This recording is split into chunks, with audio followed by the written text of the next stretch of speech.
Welcome back, guys. So you're probably wondering where I disappeared to and why I stopped filming. So basically, to cut a long story short, I moved into the land a long time ago, and I was basically living out of a tent for 4 months. And with not having electricity or even phone reception, I was unable to do any filming whatsoever of building the property.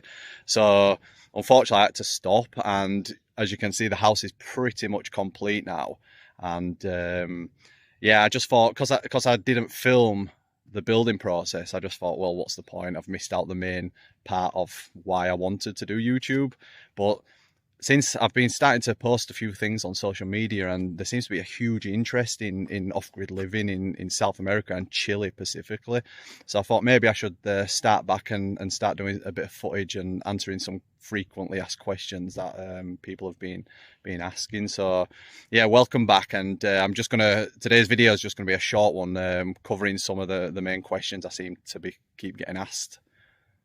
So we've been in Chile for 2 years now. We bought this 2-hectare plot of forest around a year and a half ago, and we were fortunate enough that the land has a hill, and we were able to build the house on top of the hill, giving us panoramic views of this forest. So we've got an awesome deck looking out to the forest, so it's pretty unique here. But yeah, let's cut to the chase and cover some of the biggest questions I've been asked. Now, the first one, and it's probably definitely the most frequently asked question, is safety. You know, Chile, South America in a whole, has this bad vibe that it's unsafe. So I just want to give you my version of what I feel safety wise in Chile. Now, I can only speak for this area specifically. Obviously it varies where you are. So we're 3.5 hours south of Santiago, so we're quite rural. The nearest town is 20 minutes away, and we have a coastal town which is again 20 minutes away. So we're not too far from the amenities, but we are quite far from the city. As far as safety goes, I feel very safe here. I don't have any concerns whatsoever, but we're quite fortunate where we bought here.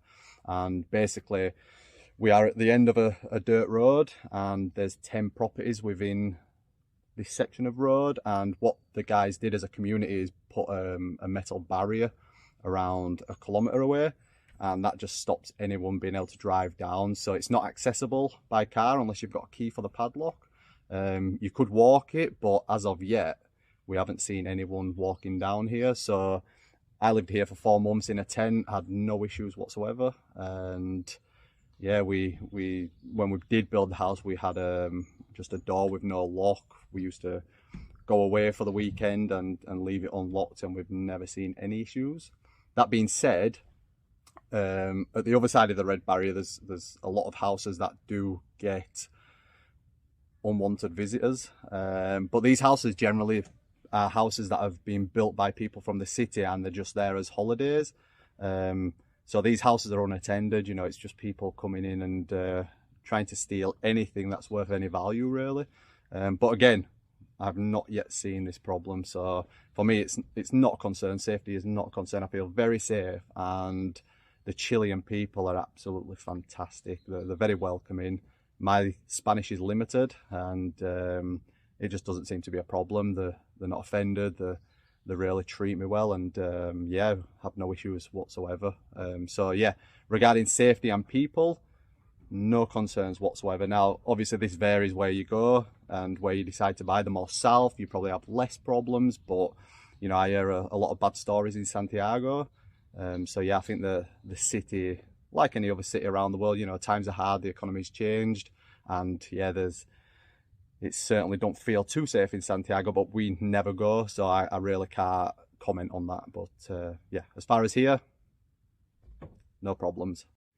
That being said, we do have some problems on our land, which I thought I'd cover now, just to give you an idea. If you are looking to buy land anywhere in the world, really, it's always a good thing to look out for. When you've got that money and you're looking to buy land, you kind of oversee any problems, and you just get giddy. And you know, we fell in love with this forest and didn't even contemplate anything really, just how lush it was and how peaceful it was. So we just went ahead and buy. But we've been here during all 4 seasons now, so we've kind of learned what issues we might face in the future and what issues we're facing now. So yeah, let's show you what problems we have on our land.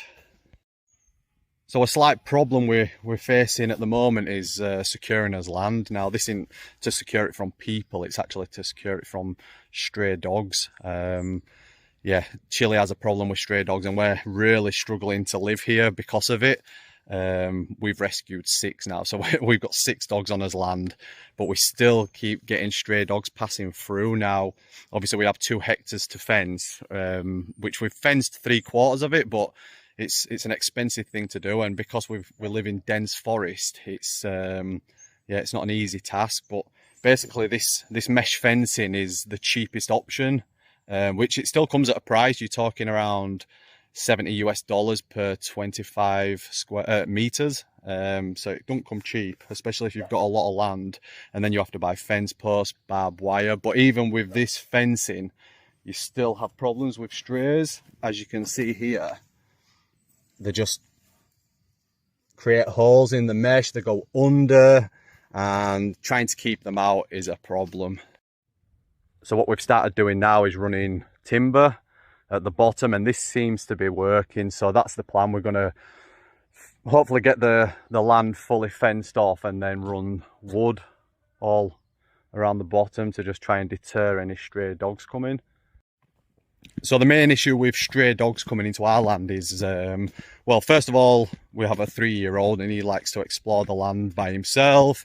He's a nightmare to keep inside. So although most of the stray dogs, well, sorry, all of the stray dogs we've come across have been very friendly, but we just do not want to take that chance. So that's the main reason. But the second reason is we have chickens now, and we plan on getting more livestock like pigs and goats.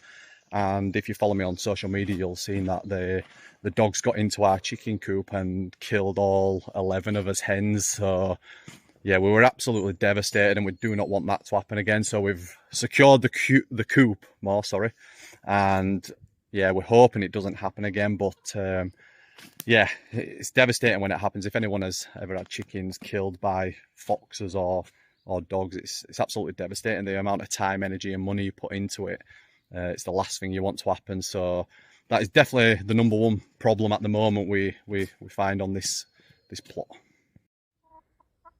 Here the guys are. It's such a shame because there's other birds we were free ranging. Now the one actually killed while they were free ranging. They was killed by some stray dogs that actually chewed through the chicken wire and got into the coop and killed them at night, which was absolutely devastating. So we've took some extra precautions. We've added barbed wire and dug the mesh in and blah blah blah, but we are going to look at putting an electric fence round just to stop it from happening again, because we've invested way too much into these beauties. So yeah, unfortunately these guys are not going to be free ranged until we have secured the land and we're 100% sure that there's no dogs coming in. Our 6 dogs are absolutely fantastic with them, no issues at all, but yeah, when they're not there, it's just not worth the risk. So they've got a decent run and they seem happy enough, but it'd be nice to get them free ranged.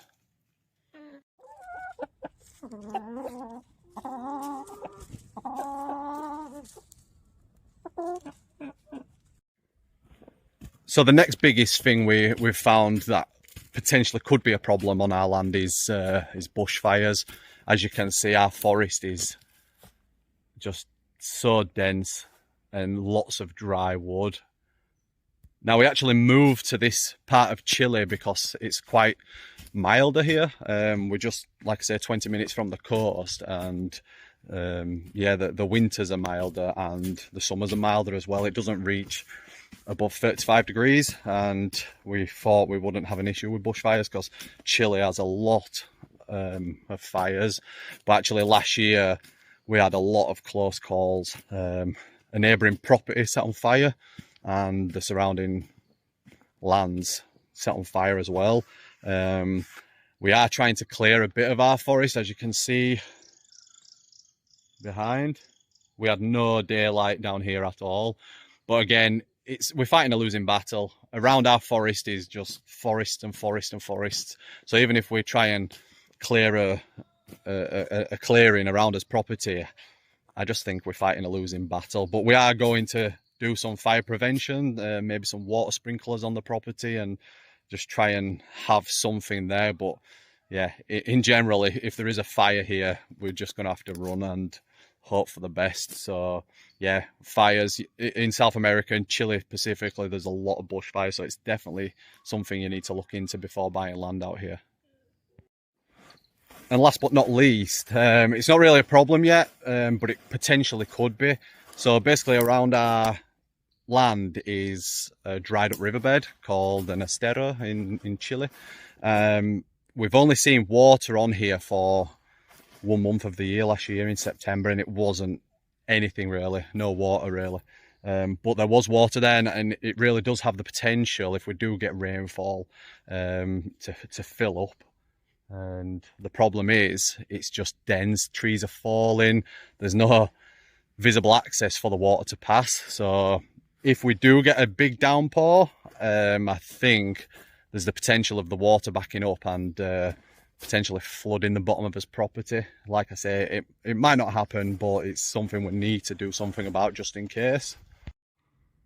As you can see here, the riverbed's quite wide, and we have unlimited access to river sand, which is quite handy. But as you walk through, you start seeing the potential problem. It's just blocked off with fallen trees. So like I say, if we do ever see water here, there's definitely a potential for it to back up and go onto our land. So what I've started doing is just coming down and just chopping away and trying to make a path through for the water. But yeah, like I say, we aren't seeing much water here. We don't get much rainfall at all, but it's definitely a potential to cause us problems in the future.